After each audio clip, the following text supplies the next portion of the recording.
Eu sou Ellen Megaretes, eu ensino pessoas que chegaram na maturidade a fazer o dinheiro sobrar, quitar dívidas e realizar sonhos e projetos nessa frase tão incrível chamada maturidade. E no episódio de hoje nós vamos falar sobre ciclo social e relacionamentos.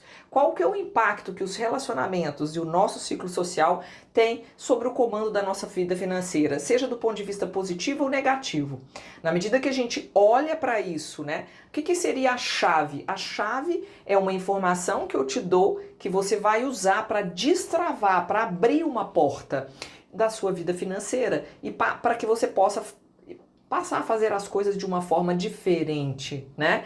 Isso significa o seguinte, vamos retomar um conceito, hoje eu vou começar com um dicionário, eu até anotei aqui a minha colinha, que são os conceitos que eu acho muito importante. O primeiro deles é sobre as crenças, né? Porque na medida que a gente está construindo uma nova mentalidade, uma nova forma de fazer as coisas, seja o que for, mas no caso aqui é da vida financeira, é muito importante a gente olhar, perceber, trazer clareza para como nós enxergamos as coisas, né? Qual que é a nossa forma de fazer as coisas, de reagir, agir, de sentir. Esse conhecimento, ele é muito importante. A gente só traz esse conhecimento quando nós paramos para prestar atenção.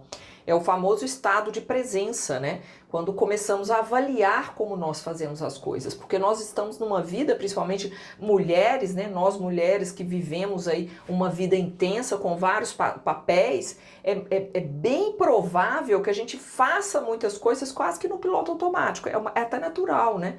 Pra gente economizar energia para dar conta de tanta coisa, né?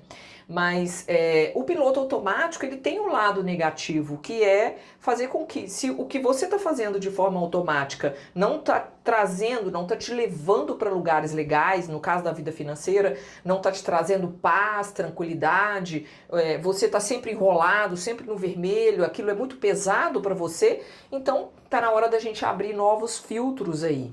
Mas antes de abrir, nós temos que olhar para aqueles sabotadores, para aquelas crenças que são verdades estabelecidas desde pequeno. Quer dizer, o conjunto do que você viu é muito interessante, que tanto a mentalidade quanto as crenças é um conjunto, né, do que você experienciou, do que você ouviu dos seus amigos de escola, do seu bairro, dos seus vizinhos, dos seus primos, dos seus irmãos, mas principalmente dos seus pais, que são os nossos heróis. Então, desde pequenininho, se você ouviu lá o pai falando é difícil, o dinheiro tem que trabalhar muito, quem tem dinheiro não é honesto, né? A gente pensa muito isso no Brasil, isso é muito comum, né? Que quem tem dinheiro normalmente fez alguma coisa errada para poder ter dinheiro, para poder ser bem sucedido. Então existem essas crenças coletivas, sociais, inclusive, hereditárias, a gente vem herdando e repetindo isso, a gente ouve dos pais, que ouviram dos seus pais e por aí vai. Então, essas verdades, se nós não olharmos para elas, primeiro reconhecê-las, né? Com muita honestidade, a pior mentira é aquela que a gente fala pra gente mesmo, não resolve, né? Então, olhar para elas e ressignificá-las, dar um novo significado.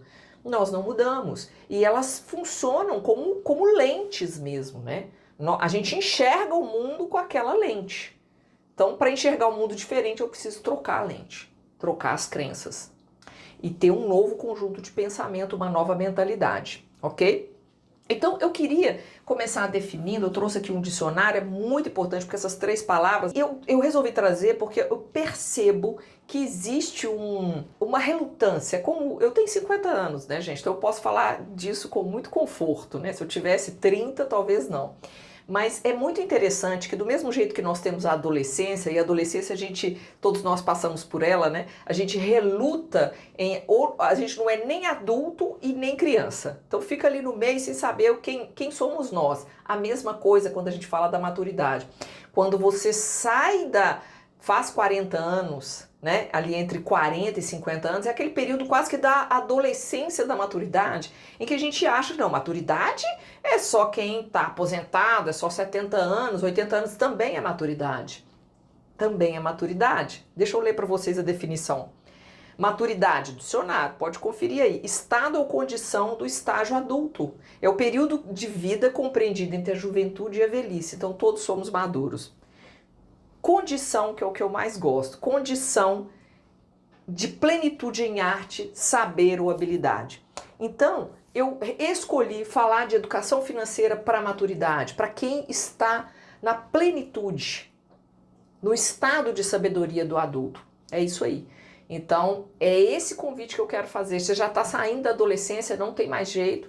Nós estamos na maturidade, então vamos escolher fazer as coisas com muito mais sabedoria, com muito mais plenitude. E o outro conceito é o esforço, os outros dois conceitos, esforço e a vontade. Eu entendo que cada pessoa tem um olhar para esses conceitos e quero compartilhar o meu olhar com vocês. Esforço, no dicionário, pode conferir aí. Aquilo que se faz com dificuldade. Tem gente que só olha para isso. Esforço é o que eu faço com dificuldade. Mas é aquilo que eu faço com empenho. O empenho não significa que é com dificuldade, é com empenho, com vontade, né? É intensificação das forças físicas, intelectuais e morais para a realização de algum projeto. Olha que lindo esse conceito. Esforço é lindo, nós precisamos de esforço na vida. E vocês vão entender, tá? Calma que vocês vão entender o que isso tudo tem a ver com a gente aqui. Porque é um empenho que nós fazemos para poder criar, para materializar um projeto. Quando nós falamos de mudar, de construir um novo olhar, de construir um novo fazer mesmo, uma nova forma de gerir a nossa vida financeira, nós precisamos de esforço. Porque se você está na maturidade, são anos lidando, muitas vezes, de uma forma equivocada com o dinheiro. E a gente quer que isso aconteça de uma hora para outra. É da nossa cultura isso, é uma guerra com o tempo. E o que é mais perigoso, que a gente não pode cair nesse erro, nesse equívoco de não passar isso para os nossos filhos, para os nossos sobrinhos, para as pessoas que são mais novas, porque eles já nasceram nesse mundo mais fácil, no sentido de comunicação, de velocidade, de rapidez, né? Eu sou da época, imagino que você também, porque eu escolho falar para maturidade, que se eu tivesse que pesquisar alguma coisa na escola, eu tinha que usar a Barça. Né? A gente comprava a Barça em casa, aí pegava a Barça, tinha que ver ali o volume, abrir, pesquisar, ir para a biblioteca da escola. Hoje não, você tem um celular na mão, num minuto você tem ali, ó. É até perigoso a gente falar o que não tem muita procedência, né? Nesse sentido é bom. Mas essa facilidade, essa rapidez, o que está fazendo com as crianças, com esses jovens, com essa geração Z, né? Eles estão completamente sem adaptação no ambiente de trabalho. Até 40 anos tem pesquisa sobre isso, que nós da maturidade acima de 40 anos somos muito mais adaptáveis. Então, o que eu quero trazer? Por que esse conceito tem a ver com a gente aqui? Que o esforço e a vontade, a próxima definição é a vontade, que eu também vejo alguns planejadores financeiros, algumas pessoas falando assim da vontade, da força de vontade, como se fosse uma coisa difícil, ruim. É lindo a vontade. Vontade é uma potência da alma. É uma das grandes potências da alma. Eu ainda vou trazer um conteúdo sobre potências da alma. E vou ler a definição para vocês, vocês podem conferir aí no dicionário. Faculdade que tem o ser humano de querer. Olha que lindo. De escolher livremente, de praticar ou deixar de praticar certos atos. E é a força interior, olha que lindo esse conceito, que impulsiona o indivíduo a realizar algo, a atingir seus fins com determinação e firmeza. Então, gente, eu queria dizer que sem esforço e sem vontade, nós só ficamos na teoria, né? Eu escolhi usar o canal de comunicação, a internet, né? É o meu canal hoje de comunicação. Mas eu percebo que nesse ambiente que a gente está, tem muita coisa que é vendida assim, como se fosse muito fácil do dia para a noite. E não é. É um processo. Se a gente quer entrar na nossa vida financeira e modificar o que está ali, construir novos hábitos, nós vamos precisar de esforço, de vontade e de maturidade. Maturidade no sentido do saber. De saber que eu preciso, para construir um novo fazer, eu vou precisar de tempo. Mas não é um tempo onde eu fico parado, é um tempo onde eu estou no esforço e com a vontade. Mas agora é o melhor momento para fazer isso, porque é agora que esse vídeo chegou até você, né? Não existe acaso, quem me conhece sabe que eu não acredito em acaso. Se existisse acaso, esse seria um belo acaso.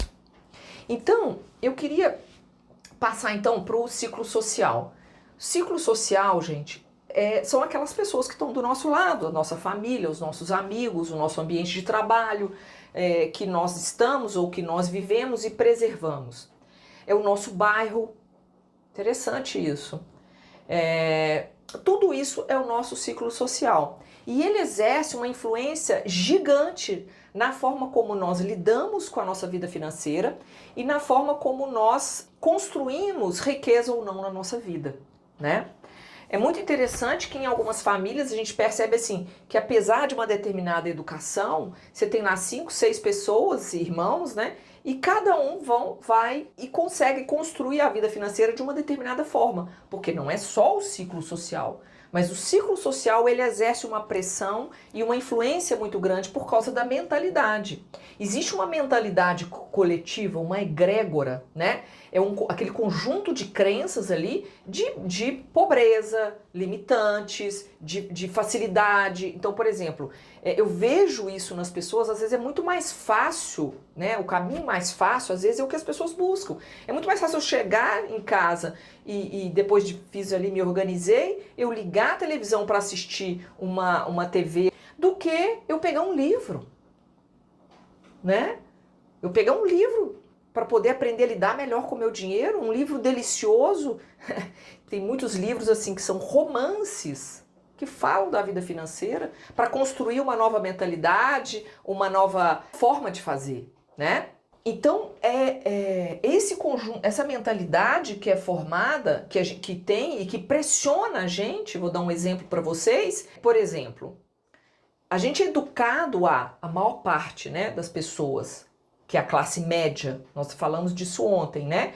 A classe média, o pobre e o rico. Vamos relembrar. O pobre é aquele que trabalha para pagar conta. Provavelmente não tem uma pessoa pobre aqui assistindo a minha live, porque normalmente as pessoas pobres, e não tem a ver com a quantidade de dinheiro, tá? Vocês vão entender isso. A pessoa pode ganhar 2 salários mínimos e não ter uma mentalidade pobre. A pobreza que eu me refiro aqui é de mentalidade. Assim como você tem várias pessoas que são da classe média que têm uma mentalidade de pobre, né? Então nós não estamos falando de dinheiro aqui, não é aquela classe do IBGE, onde ela separa ali o que é classe média, classe rica, não tem nada a ver com aquilo. Na verdade, tem a ver com mentalidade, vocês vão entender um pouco mais. Então o pobre, ele trabalha para sobreviver. A classe média para manter status e conforto, né? O que seria isso? O conforto, né? Quem não gosta de conforto? Todo mundo gosta de conforto. O rico também tem conforto. Só que o conforto ele é uma consequência da liberdade que ele construiu. A classe média não. Ela tem uma renda X, compromete X com custo. Aí passa a ganhar mais, compromete mais. E vai comprometendo. Então tudo que ganha, gasta. Então você fica na famosa corrida dos ratos. Você trabalha só para pagar a conta. Não tem liberdade. Essa pessoa, independente da renda dela, ela pode ganhar 20 mil reais. Que a escravidão dela é a mesma de uma pessoa que trabalha para sobreviver. Porque ela ela desfruta de coisas que o de cá não desfruta. Só que em termos de liberdade ela não tem. Ela é escrava da força de trabalho. Tem que rezar para não acontecer muita coisa, né? A riqueza é quando você, independente da quantidade de dinheiro que chega para você gasta menos e vai economizando. E aquilo que você economiza chega num ponto, um determinado momento, que esse valor paga o seu custo fixo. Isso é riqueza. E aí você não precisa de trabalhar mais, mesmo que você tenha 2 salários mínimos, ok? Então nós não estamos falando de dinheiro, nesse sentido de quantidade. Eu queria voltar aqui então na mentalidade, por quê? Porque quem tem mentalidade, por exemplo, do bairro, dependendo de você mora, então você nasce ali e aí o que a gente aprende, né? Voltei aqui o assunto. O que a gente aprende? A gente aprende que você tem que estudar, arrumar um emprego para comprar sua casa, tem que ter a sua casa própria, tem que ter seu carro.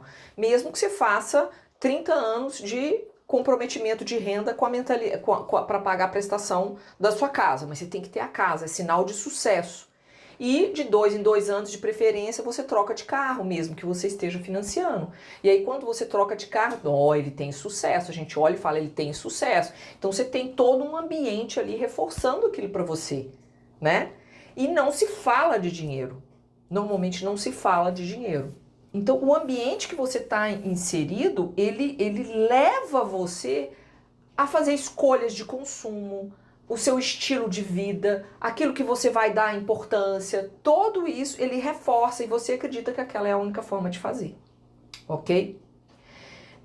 Então, você vai estabelecendo padrões de comportamento e vai repetindo. E os mesmos padrões de comportamento que você tem, às vezes repetidos de pais, são os que seus filhos vão repetir, né? E aí é a questão do carro que eu falei. Vou falar de uma coisa muito interessante que da mentalidade do brasileiro, que eu fico assim, algo para vocês pensarem. Nós estamos chegando aí nas eleições e muita gente está esperando para poder fazer alguma mudança na vida depois das eleições. Tem como fazer diferente, gente? Você não pode, a sua vida não pode ser direcionada pelo que está externo. É o seu centro que comanda a vida. É de dentro para fora. Você já pensou você pautar a sua vida por esses políticos que a gente tem aí? Eu moro no Rio de Janeiro. Não sei onde vocês moram, se quiser colocar aí. Você imagina os últimos, né? Eu sou mineira, estou aqui há 5 anos, assim, tudo preso, a maioria dos políticos. Então, você já pensou você pautar a sua vida pelo externo? Então, é um conceito, muitas vezes, que na vida financeira você acaba trazendo isso para você. Aí você começa a arrumar um tanto de repetir os padrões do seu ciclo de relacionamento. Seu ciclo social tá ali, mas está muito difícil, as eleições e não sei o quê, a economia, a pandemia, e aí você vai repetindo aquilo ali, se torna uma verdade, e aí você olha para o lado, tá todo mundo falando isso e aquilo é a verdade. Mas eu quero te dizer que não é a verdade. Muita gente se enriqueceu na pandemia. Muitas vezes, a riqueza trocou de mãos. Foi para áreas, do mesmo jeito que tiveram restaurantes que fecharam, tiveram restaurantes que aumentaram a venda porque foram para o delivery. Né? Então, é como a gente escolhe olhar para o mundo. Ok? O conceito de riqueza não é a quantidade de dinheiro que chega, mas é o quanto de dinheiro você consegue reter e multiplicar. Esse aqui é o conceito de riqueza. Então, não tem a ver com quanto de dinheiro você ganha, o quanto do dinheiro passa nas suas mãos, mas sim do quanto você consegue multiplicar de dinheiro, ok? Agora eu queria falar sobre, já falamos sobre classe média, sobre relacionamentos. E relacionamentos eu quero, né, você tem de modo geral, mas eu queria me ater aqui ao relacionamento a dois e aos filhos, à família em si, né? É muito importante, gente, muito importante. A grande maioria deve ter filhos, né? Se faltar razões para você querer organizar a sua vida financeira, busque a razão dos filhos, principalmente se você, né, os pais têm essa coisa dos filhos, né? Porque os filhos espelham a gente, né? Eles aprendem por repetição, né? Se tiver algum professor aí vai saber disso, né? O filho olha e repete. Então, é um bom motivo para a gente poder refazer a nossa relação com o dinheiro, com os nossos filhos e com nossos cônjuges, né? Sejam eles mulheres, homens ou o que for. Então, sobre relacionamento, eu queria falar assim, que desde o primeiro momento é importante falar de dinheiro. Vocês falam de dinheiro? Vocês conversam sobre dinheiro? É muito interessante, né? Porque a gente não foi educado assim, né? Se você pega os judeus, com certeza eles são educados assim. Por isso que são o povo mais rico, enfim, tem toda uma mentalidade, depois vocês pesquisam. Mas nós não falamos. Então a gente conhece alguém, né? Começa a namorar e vai no automático, casa, mas conversar sobre dinheiro mesmo, com raras exceções, né? Claro que eu estou generalizando. Como que vai ser as contas? Elas serão juntas? Porque quando a gente fala do nós, é um time, né? É um time, o time tem que estar junto. Então, se aquela história, o seu dinheiro, o meu dinheiro, cadê o nós? Né? É claro que tem que ter o meu, o seu e o nós. Porque muitos casais separam na pandemia, a gente viu isso, porque era só nós. Era só o nosso. E às vezes um fica sabotando o outro porque não tem o eu, né? É importante aquilo que é importante para você, como projeto de vida, né, financeiro, aquelas coisas que você quer, pessoal. É importante o que ele ou ela quer. E é importante o nós, o que é nosso, o que nós vamos construir juntos. Porque se não existe essa conexão, com certeza os relacionamentos eles vão ser uma razão muito grande para que a sua vida financeira seja um caos, porque não conversa. Né? Não tem hábitos juntos de economia, projetos de vida juntos. Então isso pode ser uma trava na sua vida financeira. Agora, como resolver isso, né? Eu acho que é a partir de agora propondo fazer diferente, né? Propondo ser diferente. Porque, na verdade, esse é um processo que exige uma ação ali, né? E os filhos, a mesma coisa. Os filhos, eles vão se inspirar em você na forma como você lida com o dinheiro. Então é importante muita conversa. Você falar, olha, mesmo que você esteja desorganizado, devendo, você vai falar, olha, eu aprendi até aqui, eu aprendi dessa forma. Que para poder fazer o dinheiro sobrar, eu tinha que trabalhar muito para o dinheiro dar. E aí fazer todas as vontades de todo mundo. E quando o dinheiro não dava, eu entro no cheque especial, porque o banco vai lá e me dá um limite. Eu uso o cartão de crédito porque eu posso comprar e no mês que vem eu pago e no mês que vem eu resolvo. Eu pego um empréstimo consignado porque a parcelinha é pequenininha e eu insiro lá. Ah, eu não vou planejar a aposentadoria, eu já vou ter uma aposentadoria pública. Ou tá muito longe para planejar. E aí você chegou, você tem 50 anos agora, o longe já tá perto, né? Então, agora, meu filho, eu estou aprendendo que não é assim. Então, deixa eu te ensinar. Nós vamos ter que mexer nisso aqui, vamos ter que tirar aqui, porque vai ter que sobrar. Nós precisamos de fazer sobrar, porque eu não vou conseguir trabalhar até... Eu quero cuidar da minha aposentadoria ou para a gente poder planejar aquela viagem que a gente quer tanto fazer e a gente não consegue fazer. Então, eu preciso fazer sobrar. A gente também precisa de ter uma reserva para não acontecer o que aconteceu esse ano. Você presenciou isso aqui em casa, como que foi apertado nesse processo da pandemia. Nós tivemos que cair padrão, as forças, pegar dinheiro emprestado, agora nós vamos ter que pagar juros, tudo isso porque a gente não estava organizando como deveria ser. Então, isso tudo é conversa, vocês não têm como, o poder que isso exerce na vida deles. Vai ser libertador eles saberem outra coisa, meu filho. Vai para o mercado de trabalho, vamos estudar, mas a inteligência e a educação financeira se aprende a partir de agora. Com 5 anos, já pode começar a dar uma semanada, dar uma mesada para ele saber, começar a administrar, que seja R$ 5 por semana. É levar no supermercado para aproveitar, para você falar que as coisas têm preço, que a gente compara. Que o danoninho chega na geladeira, mas porque teve o esforço do trabalho da mãe e do pai para poder estar lá. Que ele não se materializa do nada, né? Então, os relacionamentos, muitas vezes, essa falta de diálogo faz com que fique, inclusive, conflitante quando chega na adolescência, o filho quer tudo. E aí você, muitas vezes, a forma que você escolheu de amar, né? O que você aprendeu de amar, porque às vezes a gente aprende assim, eu aprendi assim, é dando as coisas. Em alguns momentos o não dar é muito melhor. Para eles verem o nível de esforço que precisa de ter, de vontade. Por isso que esses adolescentes, esses jovens hoje, muitas vezes não sabem o que fazer da vida, né? E a gente não sabe mesmo não, quando tá com 17, 18, mas vai lá e faz, né? Na nossa época era assim, né? Tem que fazer mesmo sem saber e depois você descobre. Hoje não. Fica até 40 anos na casa dos pais para poder descobrir o que vai fazer. Porque não tem segurança, não tem base, né? E muitas vezes porque a nossa atuação, ela está equivocada. Ela está equivocada, né? A nossa ausência de casa, os nossos múltiplos papéis, principalmente se você é mulher, né? A gente se cobra muito. Nasce uma mulher, nasce uma culpa. A gente está sempre se cobrando.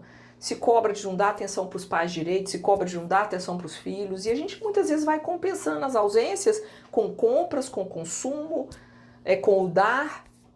Mas a gente não imagina, eu fico até arrepiada de falar, a admiração que os filhos passam a ter. Olha a admiração que você tem para os seus pais. A minha mãe, por exemplo, eu sei que ela teve várias atitudes equivocadas, mas eu sei que ela estava querendo fazer o melhor.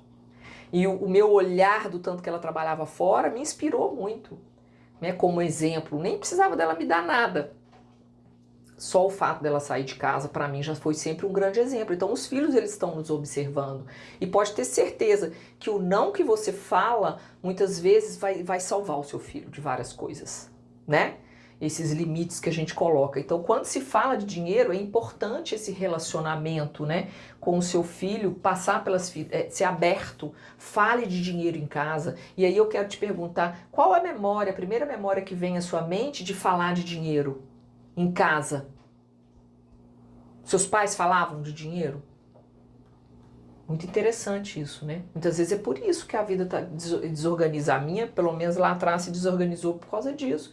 Eu definitivamente não tinha informação, eu não sabia. A gente não conversava sobre isso, não existia essa cultura, né? Então, a maturidade é o melhor momento, agora é o melhor momento. É o momento incrível para a gente poder fazer as melhores escolhas, né? Escolhas conscientes, corpo presente, passar a desfrutar, tirar o peso, né? Isso é um processo, tá? Não é do dia para a noite. Mas tirar o peso, começar a viver a vida mais leve, gente. Olhar para você, autocuidado. Para isso tem que fazer o dinheiro sobrar.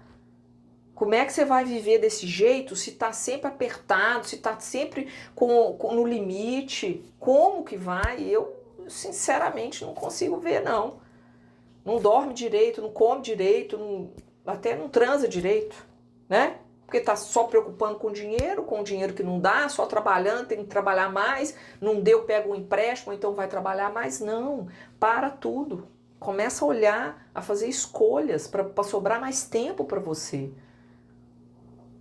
Não é mais dinheiro que você precisa, muito pelo contrário, é esse recurso que chega você gerenciá-lo melhor. Para isso, o primeiro passo, eu queria te dar um primeiro passo, né? O primeiro é o que eu já dei, que eu dou sempre. Colocar no papel tudo aquilo ali e olhar para esse retrato da sua vida e começar a fazer escolhas, ok? Fazer o dinheiro sobrar começa por isso. Mas existem outros passos ligados a relacionamentos e ciclo social que eu queria te dar de comportamento. Assim, não coloca o comando das suas finanças, da sua vida financeira na mão de outras pessoas. É sua responsabilidade. É sua. Saia da postura de vítima. Saia da postura de vítima. Eu sei que ela é quentinha, mas ela não resolve.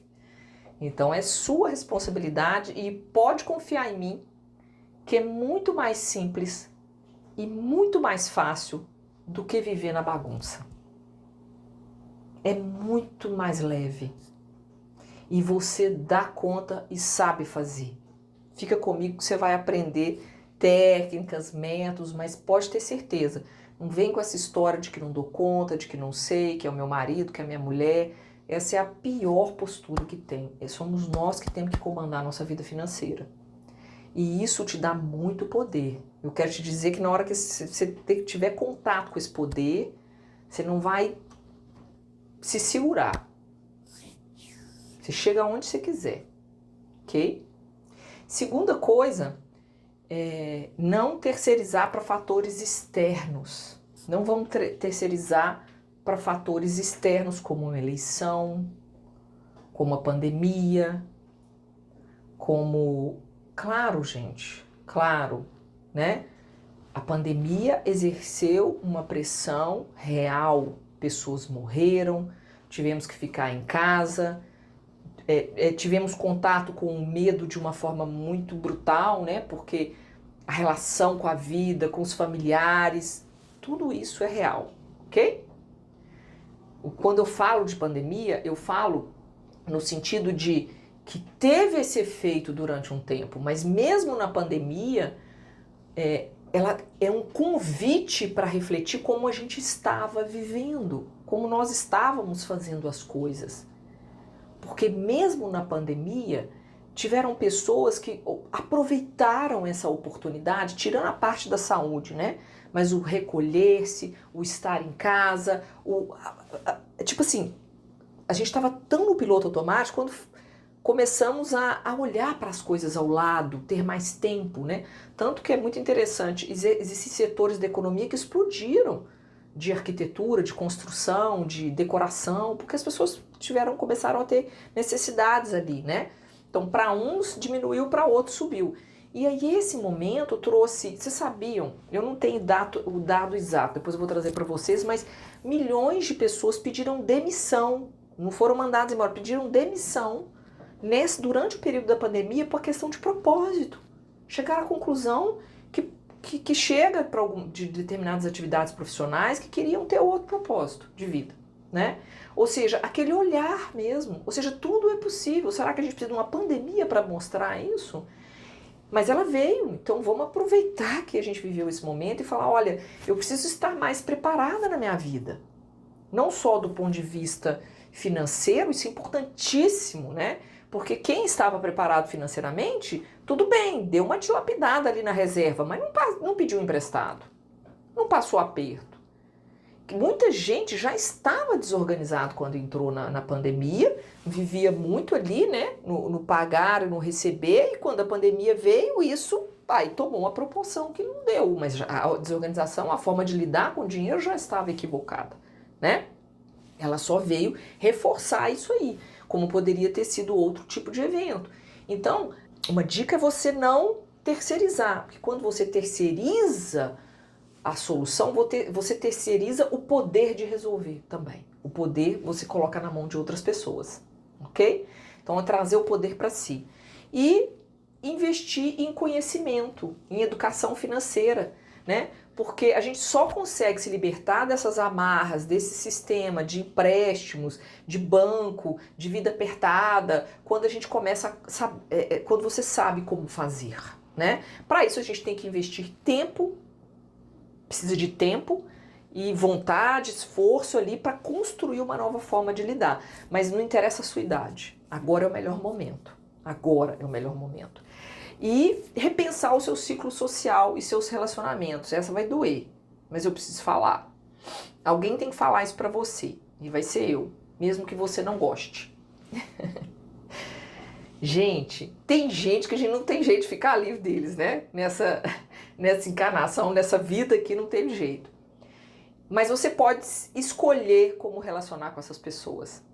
Porque é muito interessante o adoecimento, né? As crenças, aquelas coisas que mais influenciam a gente, vem de quem está do nosso lado. É de filho, marido, pai, mãe, irmão, primo, ambiente de trabalho, é ali, ó. Então, você pode escolher se relacionar com essas pessoas com o que elas têm de melhor. Mas você escolhe também o que elas têm o que ela tem de crença, de comportamento, de atitude que te afeta, que você não quer se relacionar com essa. Eu vou te dar um exemplo prático na minha vida. Eu tenho também, eu sou rodeada de gente assim. E aí quando vem reclamar muito na minha cabeça, às vezes a pessoa teve um dia ruim ou viveu, eu mudo de assunto, vou fazer outra coisa quando eu não quero que aquilo me afete. Quando eu tô vivendo um momento que eu tô aberta, eu tô protegida a minha energia ali, aí eu tô aberta, ok, eu posso me colocar numa posição de escuta ativa, de conselho, mas tem momentos que eu não quero, né? E outra coisa, a forma como as minhas decisões de consumo, a mesma coisa. Sabe aquela amiga consumista que adora fazer o comentário sobre a roupa, sobre o sapato, sobre o vestido, sobre isso, sobre aquilo? Deixar isso não te afetar. Ou se você é essa amiga, né? Porque às vezes a gente é essa pessoa. Repensar. Será que as nossas relações têm que ser construídas em cima só de consumo, do externo? Cadê aquilo de fato, né? De alma aí? Então, repensar o ciclo social e o relacionamento, o quanto ele impacta na sua vida para que você possa construir uma nova forma de lidar com o seu dinheiro, né? O quanto que ele reforça aqueles hábitos ruins e buscar um ciclo novo. É muito interessante, assim, pais de crianças ou adolescente que está um pouquinho fora do peso e ele não quer se alimentar direito e aí come biscoito, isso e aquilo. Só que aí os pais que estão muitas vezes criticando os filhos estão fora do peso, estão acima do peso, né? Aí compra bolacha, compra isso, compra aquilo e está querendo que o filho tenha um novo hábito. A mesma coisa você, se você só anda com pessoas que são perdulárias, ou tem muita futilidade envolvida, que são pessoas que não controlam, que não constroem coisas na vida, né? Que vão muito no piloto automático, a sua vida vai ser só isso. Então, é ter um olhar para se aproximar de novas pessoas, pessoas em que você possa aprender, se inspirar, naqueles comportamentos que você admira, muitas vezes você nem reconhece, mas admira, né? Então é isso. Somos nós os agentes que vai trazer para a nossa vida ali aquelas pessoas e ao mesmo tempo com a nossa mudança nós vamos também ser um agente de mudança. É com os nossos comportamentos, com a forma como a gente lida com as coisas, ok? Queria lembrar você que nós estamos há 3 meses para o ano acabar.